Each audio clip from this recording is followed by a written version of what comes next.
Good morning, praise the Lord, ઈશ્વરનો આભાર માનતા આવો ફરીને એકવાર પ્રભુના વચન અને મનન દ્વારા આજના દિવસની પણ શરૂઆત કરીએ. પ્રભુનું વચન કહે છે, એ માટે હું તેઓની સાથે દ્રષ્ટાંતોમાં બોલું છું, કેમ કે જોતા તેઓ જોતા નથી, ને સાંભળતા તેઓ સાંભળતા નથી, ને સમજતા પણ નથી. માથે લખેલી સુવાર્તા 13મો અધ્યાય અને 13મી કલમ. જો સમય મળે તો 1 થી 23 સુધી જોવા, વાંચવા પ્રયાસ કરશો. આજનો વિચાર: ખ્રિસ્તમાં અતિ પ્રિયવાલા મિત્રો, પ્રભુ ઈસુ ખ્રિસ્તના મહાન, મોટા અને ઉદ્ધારક નામમાં આપ સર્વને સવારની પ્રેમી સલામ. બી વાવનારનું દ્રષ્ટાંત જે સુપ્રસિદ્ધ છે, પ્રખ્યાત છે અને આપણે બધાને ખ્યાલ છે. અને એ બી વાવનારના દ્રષ્ટાંત દ્વારા પ્રભુએ જુદી જુદી ભોય વિશે સમજાવ્યું.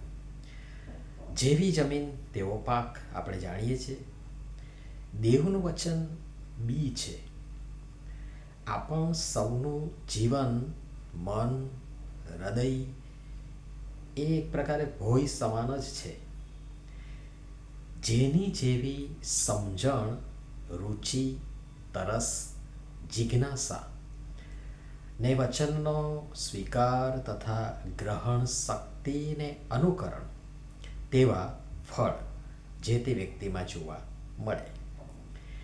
વચન ભલે ગૂઢ હોય, રહસ્યમય હોય, માર્મિક હોય, અને એ ખરેખર છે જ, પરંતુ દેવ, પ્રભુ પરમેશ્વર, પવિત્ર આત્મા તેમનો મર્મ, રહસ્ય અને મર્મ આપણને સમજાવવા અને આપણે આગળ ખુલ્લા કરવા, પ્રગટ કરવા તૈયાર બેઠા છે.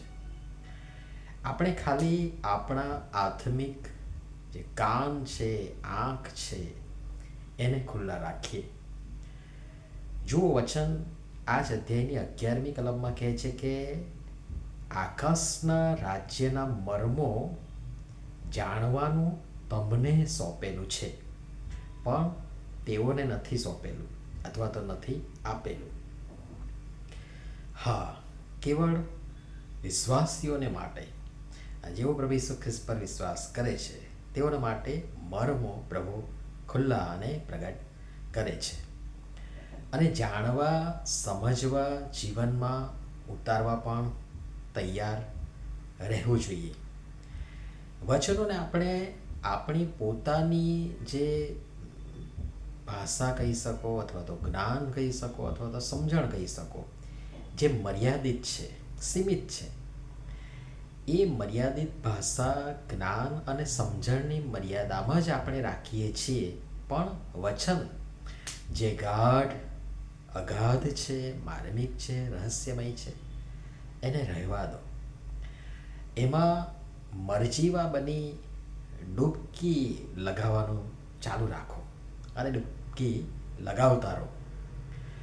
અને તમે જોશો કે પ્રભુ ઉચિત સમયે, યોગ્ય સમયે આપણા હાથમાં મોતી સમાન વચન મૂકતા જ જશે, મૂકતા જ રહેશે.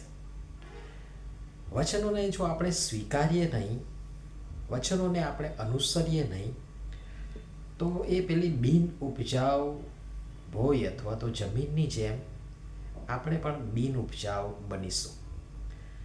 કારણ કે 12મી કલમમાં, આજ અધ્યાયની 12મી કલમ કહે છે કે કેમ કે જેની પાસે છે તેને અપાશે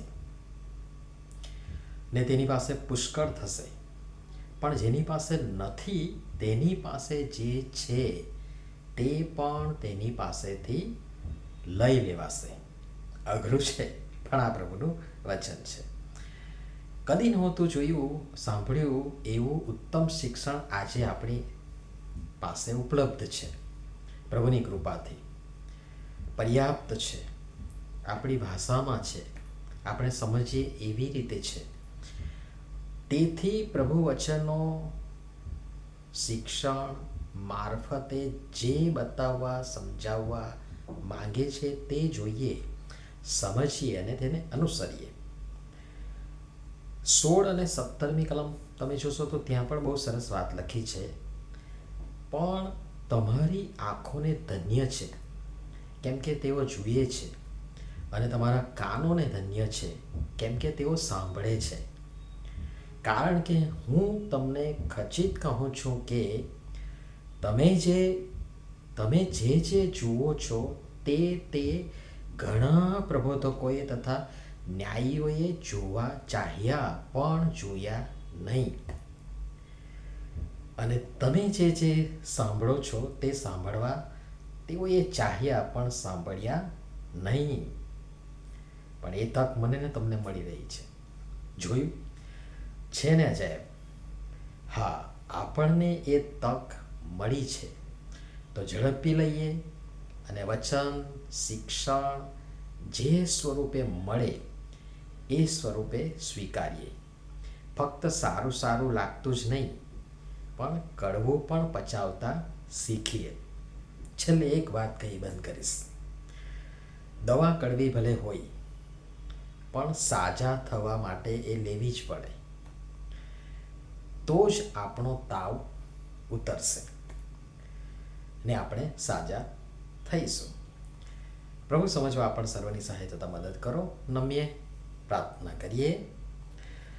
પ્રેમાળ પિતા, અમારું મન, હૃદય, જીવન કદાચ એ બંજર પડેલ બિન ઉપજાઉ જમીન જેવું હશે અને છે, પણ તમારી કૃપા વરસાવો અને તમારા વચન રૂપી જે બી એમાં વવાય તે અંકુરિત થાય અને યોગ્ય સમય ફૂલ અને ઘણા ફળ આવે.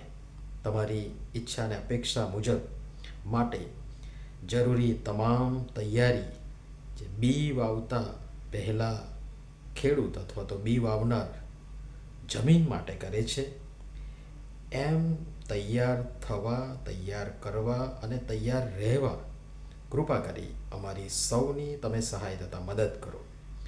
પ્રભુ ઈસુના નામમાં આમેન. ધન્યવાદ.